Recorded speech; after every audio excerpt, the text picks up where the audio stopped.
I had a close friend of mine, happens to be a child psychologist, tell me once, you have to talk to people like they're stupid, because most people are. That stuck with me, because as much as I tried to deny this pearl of wisdom, I think it might be true. I happen to know a lot about manipulation and conditioning, and it's easy to manipulate stupid people. Things like riots being called peaceful protests, when the narrative is proven a lie. Show me where it says that protests are supposed to be polite and peaceful. So why are the media's lies acceptable? Have they lied before? They accuse others of being divisive and promoting violence. But what did that guy just do? Let me guess. It's all in defense of our country, right? To see these leaders engage civilly was not received well. You have to throw a tantrum when you don't get your way or hear something you don't agree with. The biggest terror threat in this country is white men. Somehow that's not racist? When groups of people are protesting statues and the protest is crashed by bad people, then when someone they don't like refers to some of those original protesters as very fine people, the press twists it and headlines the person they hate called the horrible people very fine. I know that statues are a super huge issue for some reason after hundreds of years of standing, but hey, we've raised these generations to complain about anything, and when they run out of things to complain about, they'll find something since they got a trophy for trying. Have you noticed the features lately defending fake news? They're apparently not biased, not misleading, not selectively cutting audio to form an incorrect narrative. One threat that should concern all Americans, especially those who serve in our Congress. The epidemic of malicious fake news. There is ample evidence of collusion in plain sight. Evidence in plain sight. Not hidden anywhere. That evidence has continued to mount. You know what they told me? He has total immunity. He can say anything he wants in the House. They've stopped talking about over 90% of media coverage about the person they hate as negative. What a coincidence.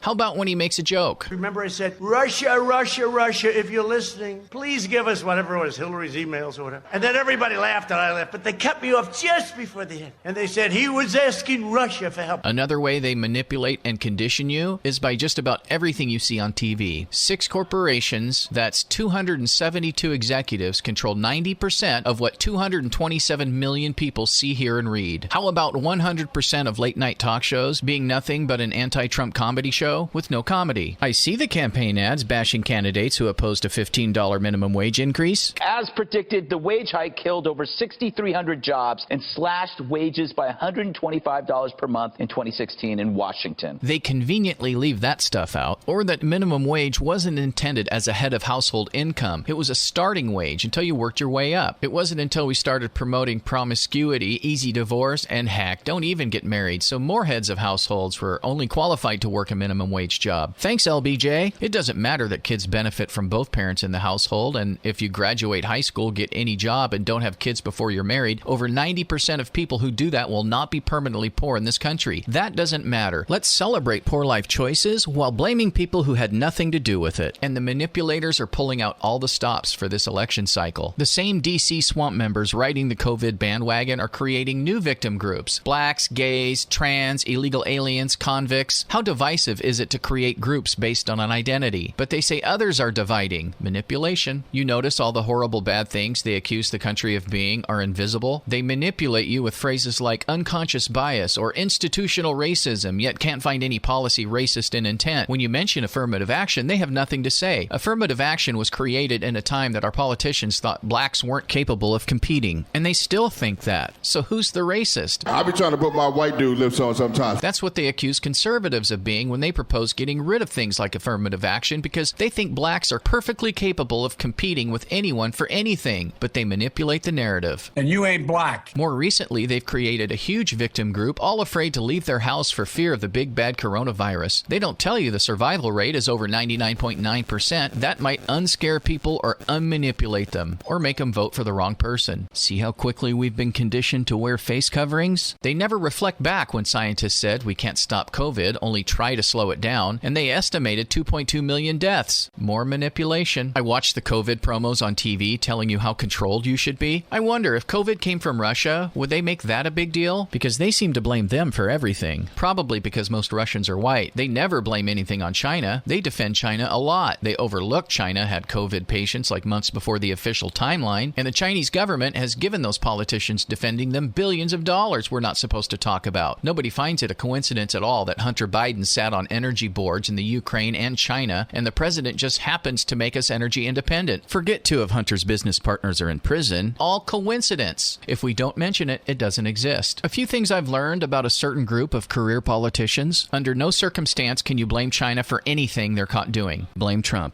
And when all else fails, blame Russia or Trump. How about all the TV promos telling you to vote because your entitlements depend on it? They don't seem to add any data to their fear-mongering. When I argued that we should freeze federal spending, I meant Social Security as well. I meant Medicare and Medicaid. I meant veterans benefits. I meant every single solitary thing in the government. Albert Einstein said the definition of insanity is doing the same thing over and over again and expecting a different result. And I not only tried it once, I tried it twice, I tried it a 3rd time, and I tried it a 4th time. They don't tell you that people who know math better than you explain why Medicare for All won't work in this country the way they demand it should. If you don't know that, it must not exist. I guess I'm the only person who remembers what many career politicians are best at. What I support is the police having the opportunity to deal with the problems they face.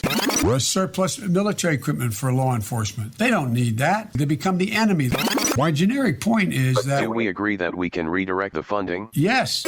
I'm totally opposed to defunding the police officers. But big tech removes anything showing the accusers guilty of their own accusations. Time Warner and Comcast should have to disclose that they are among the top 10 donors to Hillary Clinton's campaigns. The number one financial supporter of the Hillary Clinton campaign in the 2016 election was the parent company of Google. This election cycle, Google has donated over $15 million to Democrats, $270,000 to Republicans. They wouldn't want to make it seem lopsided. The diversity of ideas is bad for society. It's better if we all think the same way. Probably be better if we all look the same way too. Kind of like Hitler's philosophy, except we call it fact-checking. Socialism and communism were the enemies of our country. Now kids are coming out of school praising them. It's just another coincidence who's teaching them this. They put the word democratic in front of socialism, and it makes it better. When you give recent examples of socialism failing, they have all sorts of ways to manipulate you into thinking that it wasn't actually socialism that gave the end result. Bonus if they can somehow blame it on capitalism, even though capitalism has brought more people out of poverty than any system known to man or woman, or insert your preferred pronoun because we've been manipulated even more. When you point out that Hitler's Nazi Party was the National Socialist German Workers' Party, they have all sorts of excuses and ways to tell you it wasn't really a socialist party, but they accuse conservatives of being Nazis. But the people accusing conservatives of being fascists themselves use fascist tactics, like shutting down speaking events and violence. You know what that's called, right? They use projection. Right before they do so, they start attacking the people that they're about to go after of being guilty of the very things that they do. Notice the press never asks any of the DC swamp to deny that they're socialist. They ignore it entirely. Big tech is acting like a communist government, manipulating you by choosing what you get to see and what you don't get to see. Oh, a video of a riot in Portland? False information. Looks like a peaceful protest to me. The chief of staff for President Obama said never waste a good crisis. And what I mean by that, it's an opportunity to do things that you think you could not do before. Go home!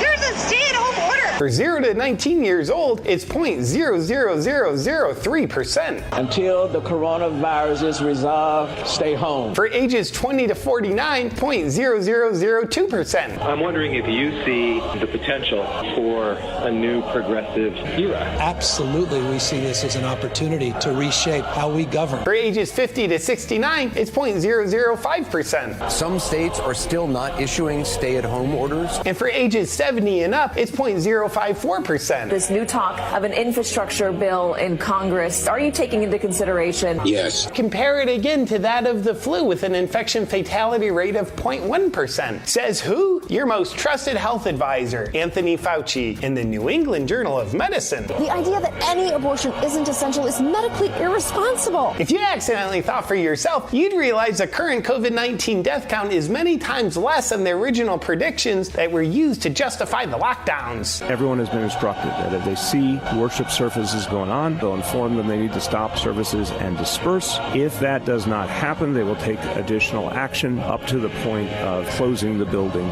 permanently. So what's the solution to these drastically low death rates? Longer lockdowns, celebrate face coverings, and more intense social distancing practices. We'll be removing fetuses from their mother's womb and placing them in social distancing protective aquariums. We're finding it's too dangerous letting them be in in close proximity, so it's for their protection. If only the swamp could figure out a way to justify shutting down businesses, forcing us to stay home while destroying the economy and everything else along the way, then all we could do is rely on the government to provide us with everything. It's an opportunity to do things that you think you could not do before. There's a lot of manipulation going on done by the biggest and best manipulators in the world, but they say it's a real estate businessman who's manipulating on such a massive scale. Every single president running for office promised that, and nobody did it. And with the announcement yesterday that the U.S. economy posted its strongest recovery in recorded history, I would vilify Trump too. He's a threat to them. Of course you can believe and trust the D.C. swamp, who are suddenly telling you the truth and happen to want to immediately implement a mass mail-in voting procedure that we've never used in 230 years and increases the opportunity for fraud, but it's all just a coincidence. Public trust in the press has been at record lows for decades. Trust in career politicians even longer. And with big tech supporting them too, choosing what information you do and don't get to see. Twitter blocked the distribution of the New York Times' story based on copies of President Trump's tax returns. We didn't find that a violation of our terms of service and this policy in particular because it was reporting about the material. It wasn't distributing the material. Okay, well, that's actually not true. Federal statute makes it a federal felony to distribute someone's tax returns against their knowledge. So that material was based on something that was distributed in violation of federal law, and yet Twitter gleefully allowed people to circulate that. But when the article was critical of Joe Biden, Twitter engaged in rampant censorship and silencing.